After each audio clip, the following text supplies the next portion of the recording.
Bonjour à tous, j'espère que vous êtes en forme aujourd'hui. Pour ce podcast un peu plus léger, en tout cas, le thème d'aujourd'hui sera les plantes et puis tout ce que vous pouvez aller découvrir dans la nature, naturellement, dans les parcs, dans les forêts, dans les bois. Bon alors, les parcs et jardins, ça peut pousser, mais bon, en général, c'est quand même des choses un peu plus privées, entre guillemets, enfin, même si c'est du public, ça reste quand même parfois planté par la ville qui concerne ce parc ou ce jardin. Donc je vous conseillerais plutôt d'aller dans les bois et forêts où là vous allez pouvoir en trouver plus facilement. Alors par exemple, si vous avez la chance d'être en vacances, comme c'est le cas pour la troisième zone, par exemple en Île-de-France ou d'autres villes hein, également, je sais plus, moi je connais pas les villes par cœur, je crois qu'il y a Bordeaux aussi actuellement. Enfin bon bref, si vous êtes en vacances ou pas forcément d'ailleurs, si vous avez la chance d'aller vous balader dans le parc de Saint-Cloud par exemple, il y a plein d'ail des ours.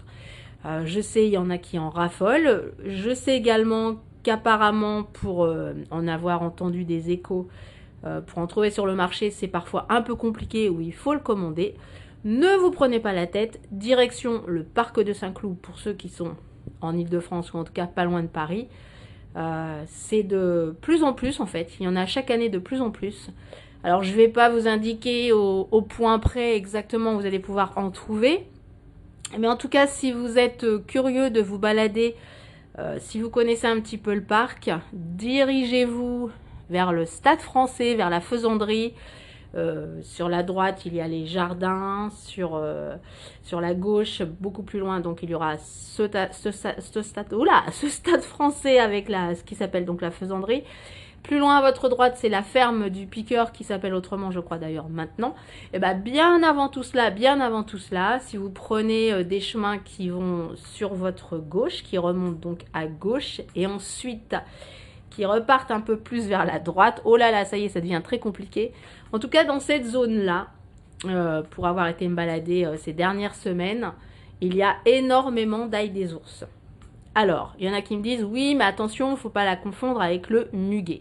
Alors, heureusement, aujourd'hui, enfin actuellement, les fleurs commencent à pousser, donc la fleur d'ail des ours et la fleur du muguet, ce n'est pas du tout la même, donc il n'y a aucune confusion possible.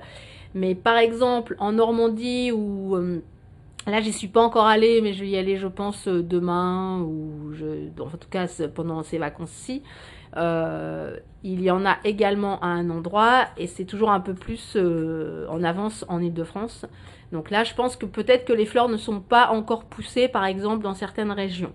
Alors, pour éviter de faire la confusion avec du muguet, même si le muguet, c'est plus là maintenant dans les jardins qui sont fleuris, en forêt, peut-être pas encore, eh bien, vous prenez cette feuille, parce qu'effectivement, la feuille du muguet, attention, c'est hyper toxique, la fleur et la feuille d'ailleurs. Mais en tout cas, la feuille du muguet qui ressemble effectivement à la feuille d'ail des ours. La feuille d'ail des ours, déjà, elle est un peu moins épaisse.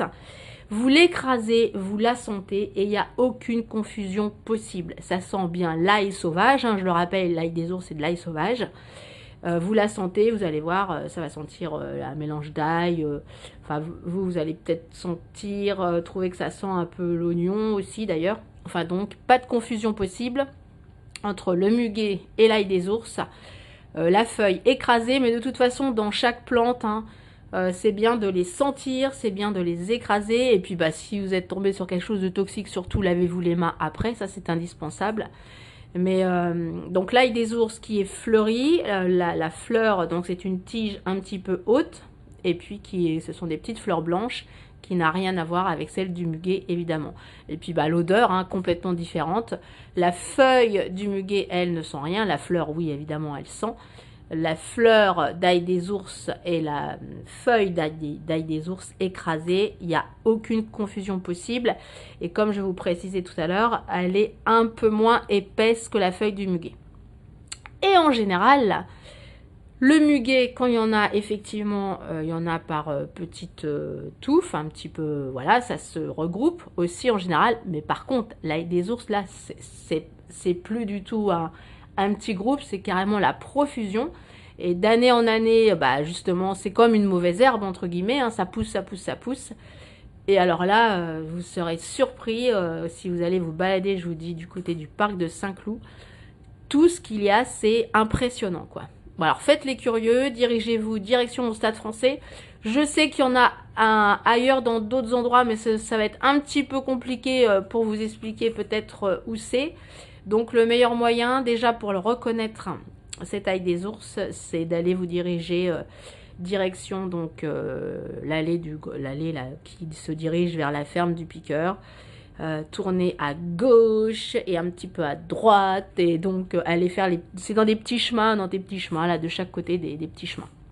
Voilà, bah ce sera votre balade pour trouver l'ail des ours. Bon, ça dure assez longtemps, hein. Bon là ça y est, c'est fleuri. Ça fait déjà, oui, ça fait déjà un bon mois que les feuilles sont déjà là, donc les feuilles vous pouvez toujours les utiliser.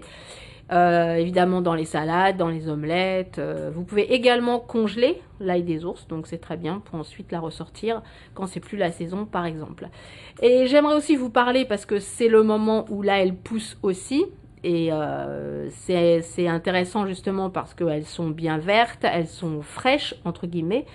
De consommer donc des orties piquantes. Prenez des gants évidemment parce que sinon ça pique, hein, pour faire des infusions ou des soupes d'orties. Donc les feuilles principales, donc les feuilles du haut, vous cueillez la tige bien sûr, hein, ce sera plus simple pour tout cueillir, mais ensuite pour vraiment faire votre infusion ou vos soupes, vous prenez que les principales feuilles du haut, les plus belles en tout cas, pour faire vos infusions ou vos soupes.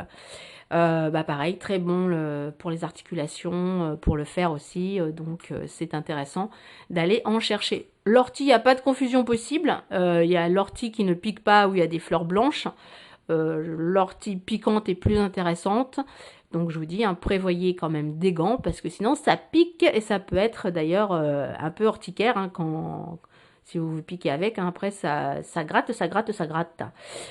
Donc voilà, bon bah après il y a plein d'autres petites fleurs qui poussent, hein, que vous pouvez faire avec des salades. Les pensées, les fleurs de rose. Moi je commence à avoir pas mal de roses en Île-de-France aussi. Il y en a même une qui m'a dit qu'il faisait, d'ailleurs il va falloir que j'essaie d'en faire, de la liqueur de rose aussi. Donc allez-y, enfin laissez-les, moi les premières roses qui s'épanouissent, moi je les laisse là, je ne les cueille pas, je les admire, je les sens parce que c'est tellement beau les premières fleurs là que il faut les laisser quoi, s'épanouir, il faut pas les cueillir tout de suite quoi, il faut vraiment les admirer ces roses. Donc voilà, donc ortie, ail des ours, c'est déjà un bon plan pour aller se balader, une bonne occasion pour se dire allez j'y vais, je vais à la recherche, je ne vais pas chercher des œufs de Pâques cette fois-ci, je vais chercher de l'ail des ours, les orties, bon il y en a partout, hein, donc ça se repère très vite. L'ail des ours un petit peu moins, je vous dis, c'est comme un peu donc le muguet effectivement, il faut chercher des zones d'ombre un petit peu, mais qui est quand même un peu de soleil, hein. Et puis vous pouvez tenter également comme il y en a énormément, ça ne sera pas très grave si vous prenez une ou deux racines pour essayer de les replanter si vous avez un jardin. En pot, je suis pas certaine que ça reprenne, mais en tout cas si vous avez un petit coin de jardin, vous pouvez toujours essayer aussi de la replanter en sachant que je vous dis, hein, ça prolifère assez vite une fois que ça pousse. Donc bah voilà, par exemple, vos balades de vacances ou de week-end. Et puis bien sûr, hein, comme c'est quand même dans des endroits où il y a des bêtes qui se promènent, des chiens, des renards, lavez-les absolument, hein, avant de les manger de quoi que ce soit, de n'importe quelle plante. D'ailleurs, même si vous les achetez sur les marchés, il faut toujours laver le produit. Il y en a même qui les lavent, je crois, avec de l'alcool blanc. Qu'est-ce que je dis? Du vinaigre blanc, bien sûr de cuisine, et pour nettoyer aussi. En tout cas, hein, comme chaque chose, chaque plante, il faut toujours les laver avant de les manger. Eh bien, bah voilà, donc programme du jour, ail des ours, ortie.